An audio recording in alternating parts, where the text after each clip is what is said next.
akan atau mau punya anak, segera habis operasi, habis itu kemungkinan harus bayi tabung, kemungkinan besar.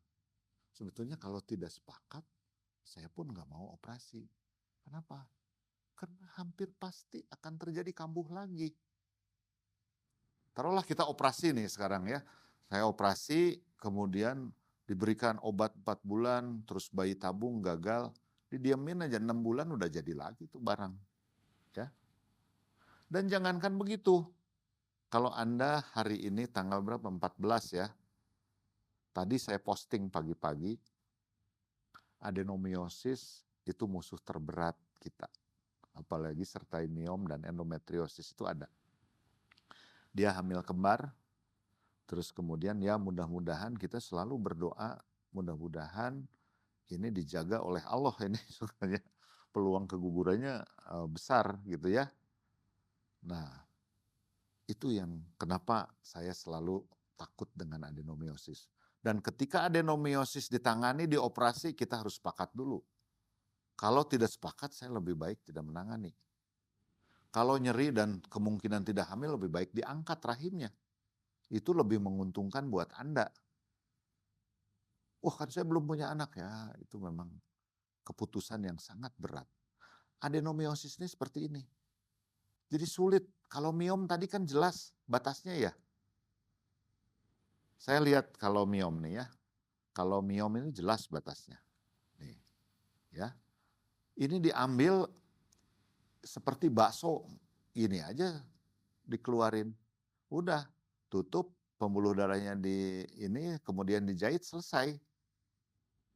Tapi kalau adenomiosis itu kecil-kecil, ada yang nggak kelihatan. Ini nggak kelihatan sama mata nih yang kecil gini. Yang besar cuma kelihatan kerasnya saja. Ini di sini seperti ada batas, padahal seperti ini. Diffuse, ya. Ini adenomioma lebih mudah, tapi tetap aja ada di sininya. Yang kecil-kecil yang tidak terlihat. Nanti ini diangkat, kemudian berapa bulan kemudian yang itu jadi.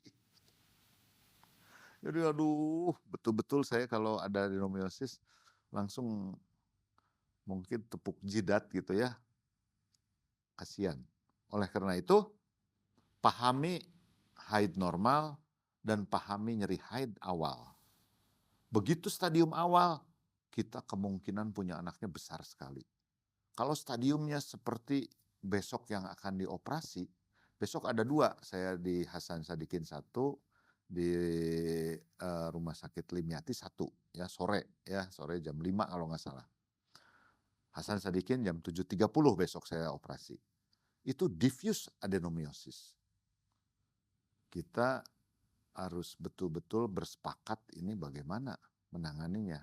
Setelah ini kita kasih hormonal, habis itu reproduksinya nggak ada kata lain kalau diffuse adenomiosis ya bayi tabung. Kalau enggak percuma kita pertahankan. Karena 6 bulan lagi dia nyeri lagi. Dan ujung-ujungnya tetap angkat rahim karena si ibu nggak akan kuat. Satu karena perdarahan banyak sampai anemi atau nyerinya nggak kuat. Banyak yang adenomiosis cerita di dalam di YouTube maupun Instagram di komen-komennya saya sudah tidak kuat lagi. Dok bagaimana semua obat sakit udah diminum. Ya akhirnya harus diangkat rahim. Minggu kemarin saya ada 2 yang diangkat rahim. Ya. Tapi dia punya anak 1. Ya. Yang 1 itu dari Bekasi. Ya, kalau Bapak nonton mohon maaf nih. Saya panggil bapaknya, mau dipertahankan nggak? Ini belum punya anak. Dok, bapaknya saya panggil ke meja operasi, Pak ini begini, apakah kita mau mempertahankan? Karena bagian dalamnya sudah kena. Dokter kan saya sudah bilang, udah angkat saja, kasihan istri saya. Akhirnya kita angkat rahim. Belum punya anak, usia 36 tahun. Ya, maaf ya Pak, saya katakan ini dari kotanya dari Bekasi. Karena sudah tidak tahan dan sudah sering berobat dengan nyeri haid. Ketika datang ke kita, saya terangkan ini peluangnya gimana. Setelah kita operasi kemarin, "Pak, ada peluang untuk hamil, cuman sekitar 20%. Ini tapi kemungkinan kambuh lagi, harus begini harus begini." Ibunya kan dibius total ya, bapaknya, "Enggak Dok, kami sudah sepakat, kami ingin bahagia, hidup tanpa anak tapi tidak nyeri. Daripada hidup tanpa anak dengan nyeri," gitu kan. Ya itu pilihan hidup ya, pilihan hidup seperti itu. Tragis, saya juga sedih gitu ya melihatnya. Nah, kalau polip gampang sih, tadi polipektomi, penanganannya mudah sekali ya. Jadi hampir 100% bisa keangkat semuanya. Kalau miom itu pengobatannya ya miomektomi, tergantung besarnya dan jenisnya di mana. Apakah di operasinya seperti apa, nanti dokternya akan mempertimbangkan terhadap kesuburan dan penyebabnya, tergantung tipenya. Jadi miomektomi, apakah sering, "Dok, saya miom tapi ingin diobati." Bisa, bisa. Kita obati dengan suntikan misalnya, akan mengecil 50%, akan mengecil sampai 60%, suntik 3 kali mengecil. Tapi begitu suntikannya selesai, tunggu 2 bulan lagi kembali ke asal lagi gitu. Jadi nggak ada lah pengobatan yang anatomis itu 100% baik.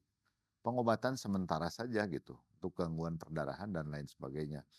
Oleh karena itu, selalu pendekatannya adalah operatif, apalagi kalau dengan miomektomi ya, dengan laparoskopi, laparotomi atau histeroskopi ya. Nah ini diangkat gitu ya. Ada dengan obat yang tadi bisa 3 sampai 6 bulan, tapi dia akan terjadi lagi. Nggak ada ya, mengecil, selama pengobatan 2 bulan mengecil setengahnya ya, tapi habis itu dia akan kambuh lagi, ya, ingat, dia akan kambuh lagi. Kemudian bagaimana kalau ingin hamil, nanti ada algoritmanya lah. Anda lihat di YouTube saya yang khusus untuk tenaga kesehatan, tapi saya bahas juga secara awam, jadi Anda akan mengerti algoritmanya ya. Jadi saya tidak ulang lagi di sini, yang paling tahu adalah bagaimana tujuan Anda untuk mengobati miom ini. Apakah fungsi reproduksinya diperlukan atau tidak? Kalau tidak diperlukan fungsi reproduksinya, terjadi gangguan haid berat ya diangkat. Bisa diangkat miomnya saja atau diangkat rahim juga ya, karena tadi saya katakan bahwa angkat rahim paling banyak adalah pada mioma ya. Adenomiosis, obat-obatan selalu menjadi lini pertama dulu. Sebetulnya obat-obatan itu adalah untuk sementara. Sebelum kita apakah pengangkatan adenomiosisnya ya. Jadi ada 3 pengobatannya itu. Obat-obatan ini adalah sementara sebenarnya ya. Sementara. Dan obat-obatan untuk adenomiosis, untuk miom, untuk endometriosis semua adalah mencegah kehamilan. Karena menekan fungsi hormonnya, penyebabnya hormonal. Jadi semua pengobatan endometriosis, adenomiosis, mioma itu mencegah kehamilan. Jadi tidak akan hamil diberikan obat ini. Bagaimana kalau mau hamil? Ya dibuang. Miomektomi atau pada mengangkat jaringan adenomiosis sebanyak-banyaknya. Dari sini ada terusannya. Bisa bayi tabung, inseminasi atau normal, tergantung beratnya ya. Tapi kalau adenomiosis berat pasti kita sepakat dulu ini setelah operasi bayi tabung. Kalau miom kebanyakan bisa normal. Yang miom itu segede kepala bayi kemarin itu bisa hamil normal. Ya 3 bulan kemudian bisa hamil normal. Asal yang lainnya tidak terganggu. Nah histerektomi itu rahimnya diangkat segini. Set sampai sini. Kalau dia sampai sini, supravaginal histerektomi. Biasanya kalau dia 35 tahun, 37 tahun tidak sampai mulut rahim, asal mulut rahimnya sehat. Jadi namanya supravaginal histerektomi. Kalau onkolog itu semua biasanya lebih baik histerektomi karena di sini kalau dia supravaginal ini kemungkinan masih kena kanker serviks. ya. Jadi tetap harus di pap smear kalau dia, tapi secara seksual walaupun penelitian ini lebih lebih enak secara seksual ya dibanding dengan di sini. Ya di dalam, apa namanya, walaupun tidak ini sebetulnya lebih ke psikologisnya gitu ya. Jadi diangkat. Apakah kalau diangkat rahimnya jadi menopause? Tidak. Menopause itu ini, kalau ini diangkat indung telur baru menopause. Ini sering sekali terjadi kesalahpahaman di, antara wanita. Saya diangkat rahim, padahal ovariumnya masih ada, sel telurnya masih ada. Ya, tadi ingat ada, ibu-ibu dari Bogor, ya. Mudah-mudahan ibunya nonton nih. Dia, ada adenomiosis kalau saya lihat ceritanya, tapi dia bilang miom ya. Diangkat oleh onkolog. Dia umurnya 45 sebetulnya, memang harusnya diangkat begini. Dia diangkat seret ke sini, seret ke sini, seret ke sini gitu ya. Tadi sama anaknya di kuliah baru selesai di Unjani tadi saya. Anaknya cantik tadi. Dia diangkat, "Dok, saya tidak tenang. Saya kemarin ke dokter A di Jakarta, dikasih obat ini, hormonal ini, ke dokter B," gitu ya. Sebetulnya yang menjadi tidak tenang adalah si ibu. Saya bilang, "Bu, tapi saya masih tiap bulan masih payudara seperti mau haid." Begitu saya lihat si rahimnya, indung telurnya masih bagus, artinya dia masih ovulasi. Dia masih bisa subur walaupun 45 gitu ya. Dia PCOS mungkin basicnya tuh kelainannya. Tapi tidak, ibu tidak menopause, ibu tenang, ibu cuma stres aja. Nah ini penjelasan ini penting sekali untuk menenangkan. Datang, saya jadi obatnya apa? Ibu semua obat dihentikan, ibu nggak usah obat, ibu pola hidup saja, olahraga, happy, udah selesai. Dok nggak dikasih obat? Enggak, saya bilang tuh. Kontrol 3 bulan lagi ya kita lihat. Yang paling penting di mamografi. Oh saya udah di mamografi kemarin. Udah, normal ya udah alhamdulillah 5 tahun lagi berarti umur 50 tahun dia di mamografi gitu ya, atau ada indikasi ya, tergantung ada indikasi. Yang pasti periksa payudara sendiri. Tadi ngobrol banyak sama si ibu yang dari Bogor, saya lupa namanya, tapi ya itulah. Mudah-mudahan anaknya juga nonton, karena saya bilang anaknya suruh nonton YouTube saya mengenai mioma, adenomiosis, dan endometriosis. Kalau nyeri haid, kamu saya bilang tuh cepet ke dokter kandungan.